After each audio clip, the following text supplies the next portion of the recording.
ये अपने आप में एक बहुत बड़ी उपलब्धि माननीय मुख्यमंत्री जी की, कांग्रेस सरकार के लिए है। मैं इसके लिए माननीय मुख्यमंत्री जी को बधाई देता हूँ कि आपका 100 दिन का कार्यकाल, पहली बार आप मुख्यमंत्री बने और उसके बावजूद इन 100 दिनों में आपके जो फैसले लेने की जो आपकी सोच है, या जो आपने बजट के अंदर जो दिखाया कि किस प्रकार का प्रदेश का अगला बजट होगा, और हिमाचल प्रदेश अगले 10 सालों के लिए आपने जो एक रोड मैप तैयार करने की जो कोशिश की, उसके लिए इन सब फैसलों को देखते हुए मुझे लगता है कि ये चीज़ें रही होगी निश्चित तौर पे उसमें पैमाना कि आप में फैसले लेने की एक लीडरशिप है। और उसके अलावा जो आपके विज़न है प्रदेश के लिए, चाहे वो ग्रीन हिमाचल प्रदेश की बात करें, सोलर ऊर्जा में जाने की बात करें, या इलेक्ट्रिक वाहन की तरफ जाने की बात करें, जिस तरह से मुख्यमंत्री ने ये इनिशिएट किया है, वो पूरे देश के अंदर अपने आप में एक आइकॉन बने इस बात को लेके। और एक बहुत प्रेस्टिजियस ग्रुप जो है इंडियन एक्सप्रेस ग्रुप ने जिस प्रकार से जो सर्वे किए होंगे, उनका जो भी तरीका रहा होगा, उसमें 100 लोगों का एक powerful people of the country, 100 लोग, उसमें 79th पोजीशन में हमारे मुख्यमंत्री जी को, प्रदेश के माननीय ठाकुर सुखविंदर सुक्खू जी को उन्होंने स्थान दिया है। इसके लिए मैं बहुत बधाई देता हूँ। बहुत बड़ी अचीवमेंट है किसी भी मुख्यमंत्री की। ये अपने आप में प्रदेश के अंदर से तो पहली बार आया हुआ है, लेकिन मुझे लगता है पूरे देश के अंदर भी ऐसा मिसाल नहीं होगा कि कोई मुख्यमंत्री 100 दिन के अंदर अपने कार्यकाल में जो है इतनी बड़ी उपलब्धि के साथ आगे आया होगा। ये हमारे लिए बहुत खुशी की बात है। इसके लिए मैं उनको और पार्टी को और सरकार को बधाई देता हूँ। को इसके पीछे जो राजनीतिक कारण है वो समझने का प्रयास है। पूरी तरह से ये राजनीतिक दृष्टि से सब कुछ हुआ है। और जो सरकार देश की है, जो अहम में चल रही है, अहंकार में है, जो दबाने का प्रयास किया जा रहा है, उसमें जितनी भी एजेंसीज है देश के अंदर, उनका मिसयूज़ हो रहा है। ये कोई नई बात तो है नहीं। ईडी क्या करती है, सीबीआई क्या कर रही है, इनकम टैक्स क्या कर रही है, विपक्ष के नेताओं को किस तरह से दबाया जा रहा है, उनकी आवाज़ को किस तरह से दबाया जा रहा है, इसकी सबसे बड़ी उदाहरण राहुल गांधी जी है। क्योंकि राहुल गांधी जी आप देखेंगे पिछले काफ़ी समय से, आप ये समझिए 7 वर्षों से 8 वर्षों से लगातार लोगों के मुद्दों को, जनता के मुद्दों को उठा रहे हैं। हर मुद्दे के ऊपर सरकार को घेर रहे हैं। ये सरकार को और देश के प्रधानमंत्री जी को पसंद नहीं है कि उनकी कार्यशैली के ऊपर कोई उंगली उठाए। ये दम केवल राहुल गांधी जी के पास था, इसलिए ये पूरी तरह से उनकी आवाज़ को दबाने का जो प्रयास किया जा रहा है, लेकिन उन्होंने अपनी मंशा साफ कर दी कि मैं ना डरने वाला हूँ ना दबने वाला हूँ। और आज इस परिणाम के बावजूद, इसके बावजूद आप देखिए कि एक बहुत सारे ऐसे लोग हैं जो ना मेंबर ऑफ पार्लियामेंट है, ना एलिजिबिलिटी, उसके बावजूद बंगलों में रह रहे हैं दिल्ली में। ऐसी कौन सी नौबत आ गई कि आपको राहुल गांधी जी को विद इन 2 डेज नोटिस देना पड़ा कि आप अपना घर खाली करें। आज हज़ारों लोग, लाखों लोग इस बात को लेके बहुत आहत है कि ये किस प्रकार का लोकतंत्र है जहां आप विपक्ष के नेताओं को इस तरह से टारगेट करते हैं।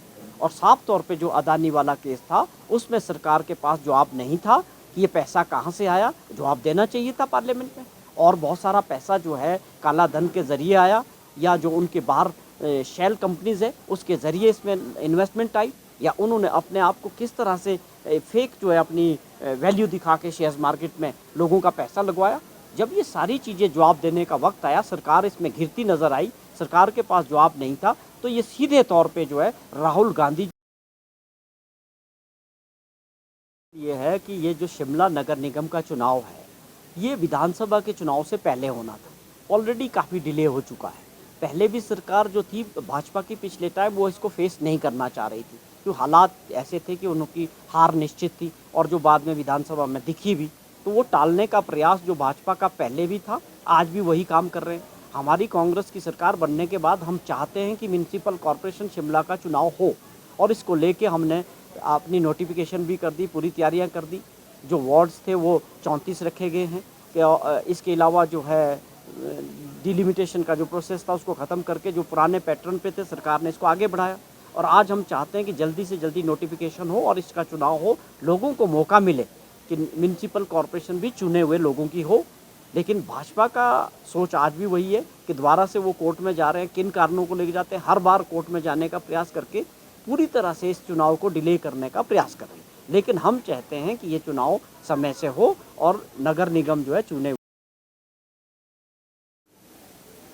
देखिए, एक बहुत बड़ा मामला है।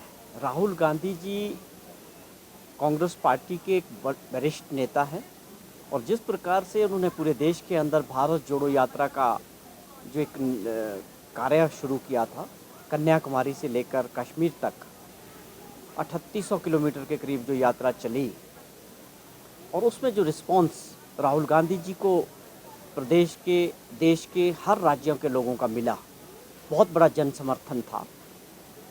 निश्चित तौर पे हम इसको सीधे तौर पे ये समझते हैं कि ये उसका परिणाम है कि आज सरकार जो सत्ता में है वो उस प्रकार बात से बौखलाई हुई थी। जो जन समर्थन राहुल गांधी जी को इस भारत जोड़ो यात्रा के दौरान मिला और लोगों का रोष सरकार के खिलाफ उसमें हर, ये अपने आप में एक बहुत बड़ी उपलब्धि माननीय मुख्यमंत्री जी की, कांग्रेस सरकार के लिए है। मैं इसके लिए माननीय मुख्यमंत्री जी को बधाई देता हूं कि आपका 100 दिन का कार्यकाल, पहली बार आप मुख्यमंत्री बने और उसके बावजूद इन 100 दिनों में आपके जो फैसले लेने की जो आपकी सोच है, या जो आपने बजट के अंदर जो दिखाया कि किस प्रकार का प्रदेश का अगला बजट होगा और हिमाचल प्रदेश अगले 10 सालों के लिए आपने जो एक रोड मैप तैयार करने की जो कोशिश की, उसके लिए इन सब फैसलों को देखते हुए मुझे लगता है कि ये चीज़ें रही होगी निश्चित तौर पे उसमें पैमाना कि आप में फैसले लेने की एक लीडरशिप है। और उसके अलावा जो आपके विज़न है प्रदेश के लिए, चाहे वो ग्रीन हिमाचल प्रदेश की बात करें, सोलर ऊर्जा में जाने की बात करें या इलेक्ट्रिक वाहन की तरफ जाने की बात करें, जिस तरह से मुख्यमंत्री ने ये इनिशिएट किया है वो पूरे देश के अंदर अपने आप में एक आइकॉन बने इस बात को लेके। और एक बहुत प्रेस्टिजियस ग्रुप जो है इंडियन एक्सप्रेस ग्रुप ने जिस प्रकार से जो सर्वे किए होंगे, उनका जो भी तरीका रहा होगा, उसमें 100 लोगों का एक powerful people of the country, 100 लोग, उसमें 79th पोजीशन में हमारे मुख्यमंत्री जी को, प्रदेश के माननीय ठाकुर सुखविंदर सिंह सुक्खू जी को उन्होंने स्थान दिया है। इसके लिए मैं बहुत बधाई देता हूँ। बहुत बड़ी अचीवमेंट है किसी भी मुख्यमंत्री की। ये अपने आप में प्रदेश के अंदर से तो पहली बार आया हुआ है, लेकिन मुझे लगता है पूरे देश के अंदर भी ऐसा मिसाल नहीं होगा कि कोई मुख्यमंत्री 100 दिन के अंदर अपने कार्यकाल में जो है इतनी बड़ी उपलब्धि के साथ आगे आया होगा। ये हमारे लिए बहुत खुशी की बात है। इसके लिए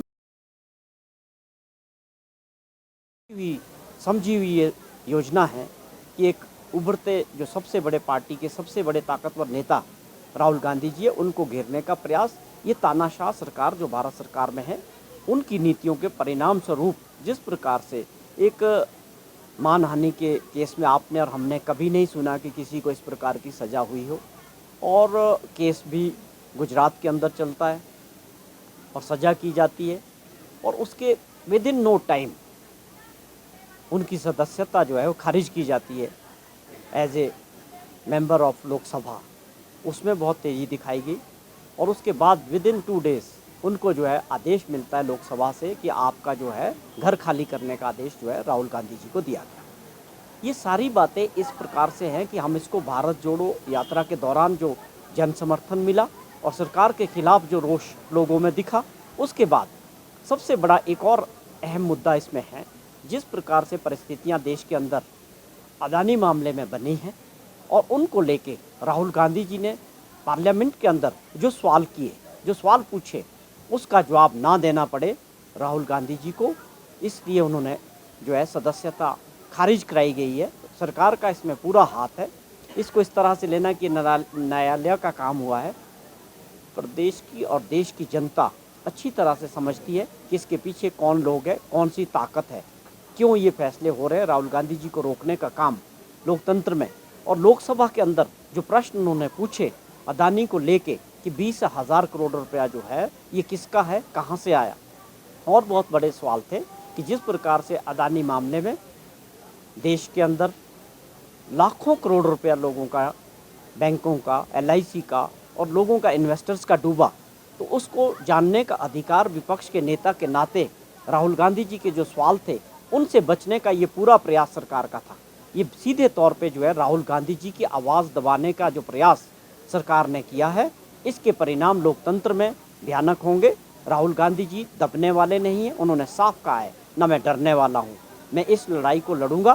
कांग्रेस का पूरे देश का कार्यकर्ता और आम जन इस वक्त इस लड़ाई में राहुल गांधी जी के साथ खड़े नजर आते हैं और ये लोकतंत्र को दबाने की और तानाशाह सरकार का जो प्रयास है, मैं समझता हूँ आने वाले 2024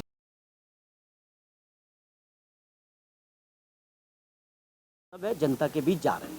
अगर आप लोगों ने पिछली बार 5 सालों में प्रदेश की जनता का, खास तौर पे शिमला म्यूनसिपल कॉरपोरेशन में जो भाजपा की थी, पहली बार बनी थी, पूरी तरह से निराशाजनक रहा। विकास की दृष्टि से लोगों के, शिमला के म्युनिसिपल कॉरपोरेशन एरिया के जो लोग थे, उनकी समस्याएं बढ़ी और ये पूरा समय 5 साल का जो भाजपा का रहा कार्यकाल बड़ा निराशाजनक रहा।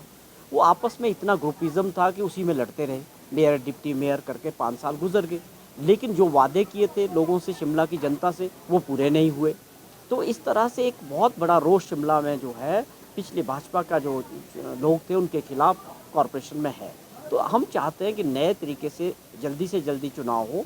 शिमला की नगर निगम में जो रहने वाले लोग हैं, उनको मौका मिले कि वो अपनी मर्ज़ी से दोबारा से काउंसलर चुनें और जो कांग्रेस की सरकार आई है, जो रुका हुआ विकास था शिमला का, उसको हम दोबारा से पटरी पे ला सकें और शिमला के लोगों की जो पानी को लेके और बहुत सारे मुद्दे थे, स्मार्ट सिटी में जिस प्रकार से पैसों की बर्बादी हुई और सीवर सिस्टम आगे नहीं बढ़े, तो ये शिमला में जो लोग रह रहे हैं उनकी समस्याएं बढ़ी पिछले 5 सालों में। अब ये इनको इसमें अड़ंगा नहीं अड़ाना चाहिए और इलेक्शन फेस करने के लिए तैयार होना चाहिए। हम सीधे तौर पे कहते हैं कि आप भाजपा जो है चुनाव को फेस करने से डर रही है, इसलिए वो न्यायालय का दरवाज़ा खटकाने का प्रयास कर रहे हैं। हम तो कहते हैं आप चुनाव में चलते हैं, लोगों ने फैसला करना है, जो मतदाता फैसला करेगा।